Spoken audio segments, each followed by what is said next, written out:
இது ஜீவனுள்ள தேவனுடைய வார்த்தை. கர்த்தரும் இரட்சகருமாயிருக்கிற இயேசு கிறிஸ்துவின் நாமத்தினாலே நான் உங்களை வாழ்த்துகிறேன். இந்த கிருபை நிறைந்த நல்ல நாளுக்காக தேவனை நான் ஸ்தோத்திரிக்கிறேன்.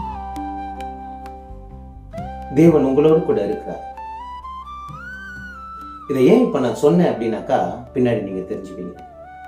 இன்றைய தியானத்திற்கு பர்த்திமேயு என்ற ஒரு குருடனை பற்றி பார்க்கலாம். அவன் எங்கேயோ ஓரம் கட்டப்பட்டவனாய், ஊருக்கு ஒதுக்குப்புறமாய் ஒரு இடத்துல அவன் இருக்கிறான். அந்த இடத்துல இயேசு வருகிறார் என்று அவன் கேள்விப்பட்டு, தாவீதின் குமாரனே, தாவீதின் குமாரனே அப்படின்னு சொல்லி சொல்றான். எல்லாரும் அதட்டுறாங்க. இன்னும் மிகுந்த சத்தத்தோடு, தாவீதின் குமாரனே எனக்கு இறங்கும் அப்படின்னு சொல்லி சத்தமிடுறான். அவனுடைய சத்தம் தேவனுடைய செவிகளிலே எட்டினது. அவர் வந்து கேட்கிறார். அவன் சுகத்தை பெற்றுக் கொள்ளுகிறான். இது நம்ம வேதத்திலே வாசிக்கலாம்.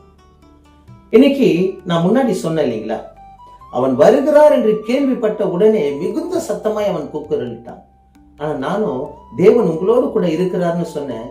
நீங்க அதுக்கு ஒரு ஆமேன்னு கூட சொல்லல, பரவசம் அடையில. ஆமா அப்படின்னு ரொம்ப சாதாரணமா அதை எடுத்துக்கிட்டீங்க. தேவன் உங்களோடு கூட இருக்கிறாருங்க. அவன் கூப்பிட்டான், பதிலை பெற்றுக்கொண்டான். அவன் கூப்பிட்டான், சுகத்தை பெற்றுக்கொண்டான். நம்ம தேவனை கூப்பிடுறோமா? அதாவது ஜெபத்தின் வாயிலாய் நம்மளுடைய வேண்டுதல் விண்ணப்பங்களை தெரிவிக்கிறோமா? ஆனா நான் எனக்கு இது நடக்கலையே, அது நடக்கலையே, இப்படி ஆயிடுச்சு அப்படின்னு சொல்லி புலம்புறோம். யார் இடத்துல சொன்னாலும் பதில் கிடைக்காதுங்க. தேவனிடத்துல மட்டும்தான் நமக்கு சரியான பதில் கிடைக்கும். இன்று நீங்க இருக்கிற இடத்துல உங்களை தாழ்த்தி நீங்க ஜெபிக்க ஆரம்பிச்சீங்கன்னு வச்சுங்களேன். ஆனா நம்ம ஜெபிக்க ஆயத்தம் இல்ல, அவரிடத்துல கேட்க ஆயத்தம் இல்ல. ஆனா புலம்பிட்டே இருக்கிறோம். இப்படி ஆயிடுச்சு, இப்படி ஆயிடுச்சு, இப்படி ஆயிடுச்சு.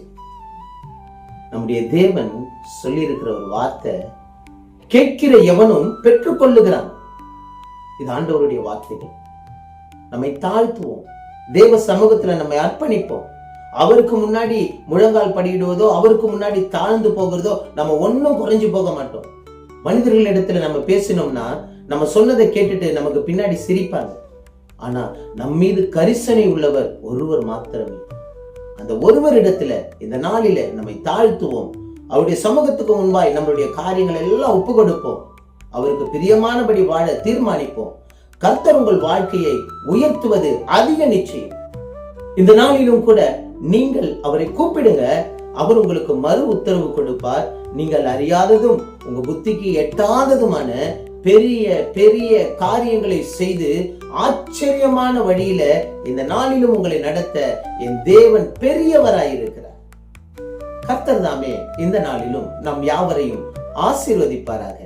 ஆமென், ஆமென்.